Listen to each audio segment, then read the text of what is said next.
Finally আজকে আমাদের বেরোনোর দিন।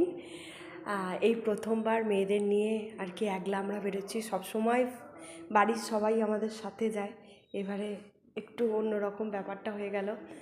ভালো লাগা, মন খারাপ, মানে সব কিছু নিয়ে একটা অন্যরকম আর কি লাগছে। তো যাই হোক, ভালোভাবে ঘুরে আসি। তারপরে কি বলি, আর সত্যি একটু মনটা খারাপ। অন্যান্যবারে বেড়াতে গেলে যেরকমভাবে আনন্দ হয়, বাড়ির সবাই একসাথে যায় তো, আর এবারে আর সবথেকে বড় কথা, এই প্রথমবার আমি মেয়েদের নিয়ে একলা বেরোচ্ছি আর কি। তো যাই হোক, এই যে দেখো দুটো ট্রলি, এখানে একটা, এইগুলো মেয়েগুলো নেবে, আর আমি একটা হাতে নেব আর কি। ননি ননাইও রেডি হয়ে গেছে, এই যে, আর গাড়িও ওদিকে এসে গেছে। আর চলো আমার ব্যাগটাও নিয়ে নেবো।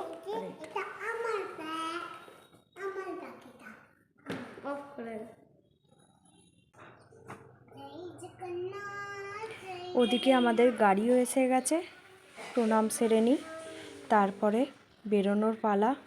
ননি ননাই আমাদের লাগেজ সব কিছুই রেডি হয়ে গেছে, এবার গাড়িতে শুধু তুলে নেওয়ার পালা আর কি। তো এই যে ননি ননাই অলরেডি ঢুকে গেছে গাড়িতে, বাপিকে বাড়ির চাবি ভালোভাবে দিয়ে আর কি বেরোচ্ছি। সব কিছু মোটামুটি নেওয়া হয়ে গেছে। মনটা ভীষণ খারাপ লাগছে, একলা একলা বেরোচ্ছি তো, ওই কারণে। অন্যান্য বারে সবাই থাকে, অন্যরকম লাগে। আর গাড়িতে যেতে যেতে এই যে ননি ননাইও একটু একটু মন খারাপ নিয়েই যাচ্ছিল। তারপর ওরা তো ছোট বাচ্চা নিয়ে, আশা করছি পরে মনটা ঠিক হয়ে যাবে। আমিও যাচ্ছি সাথে। এই যে ননিকে তাই জিজ্ঞাসা করছি, কি রে, কি করবি?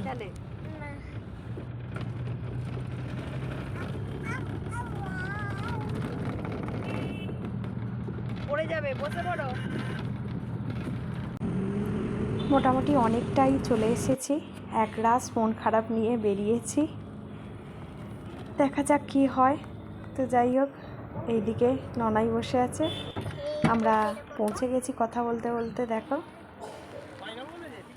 যেহেতু সাঁতরাগাছি স্টেশন থেকে আমাদের যাওয়ার ব্যাপারটা ছিল হাওড়া অবধি, তাই যেতে হয়নি। আর এবারে দেখলাম আর কি ননি ননাই অনেকটা বড় হয়ে গেছে, নিজেরাই লাগেজ অনেকটা ক্যারি করেছে নিজেদের। আর স্টেশনে এই যে দেখো স্টেশন চত্বর, কি বলি, ওদের দেখে মানে খারাপও লাগছে, কিরাম একটা যে অনুভূতি তোমাদেরকে ঠিক বলে বোঝাতে পারবো না আর কি। যাই হোক, এই দেখো ননি ননাই নিজেরাই, ওদের দেখে লাগছে অনেকটা বড় হয়ে গেছে। অন্যান্য বারে বাড়ির ওর জেঠু জেম্মা দিদি পিসি পিসমশাই দাদারা সবাই থাকে, এগুলো ওদেরকে কোনো কিছুই করতে হয় না, আমরাও থাকি, হয়ে যায়। তো এখানে যেহেতু ওর বাবা আর আমি একলা ছিলাম, আর আমাদের যেহেতু অনেকটাই মানে লাগেজটা অনেকটাই আর কি বেশি ছিল, যেহেতু বাচ্চা নিয়ে যাচ্ছি, কোনটা লাগবে না লাগবে বুঝতে না পেরে অনেক কিছুই নিয়ে ফেলেছি আর কি। এবার সব কিছু তো নিয়ে যাওয়ার ব্যাপার, তো যাচ্ছি। মোটামুটি প্রচুর, মানে অনেক ট্রেন লেট ছিল এতক্ষণ, মানে আমরা সবার ফার্স্ট গেছি, আমরা যেহেতু ট্যুর ট্রাভেলারের সাথে ট্রাভেল করব। তো আমার এক বন্ধু, ও উঠবে ভুবনেশ্বর থেকে, ও যেহেতু ওখানে থাকে, আর ও যাচ্ছে বলেই এবারে আমি একটু বাচ্চা নিয়ে ভরসা করে এগোতে পারলাম আর কি, যাবো বলে আর কি ঠিক করলাম।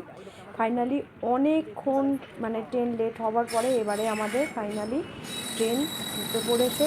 কি বলি, একবার বললো 2 নম্বরের প্ল্যাটফর্মে দেবে, সব কিছু নিয়ে একবার এদিকে আসা আর একবার ওদিকে যাওয়া। প্রথমে 1 নম্বরেই ওয়েট করছিলাম, তারপরে শুনলাম 2 নম্বরে দেবে, আবার সব কিছু নিয়ে 2 নম্বরে গেলাম, আবার রিটার্ন আসলাম, আবার 1 নম্বরে। এত তাড়াহুড়ো করতে হয়েছে, তাও কত আগে, মানে আমরা সবার ফার্স্ট আর কি গেছি, 10টাও বাজেনি পৌঁছে গেছি।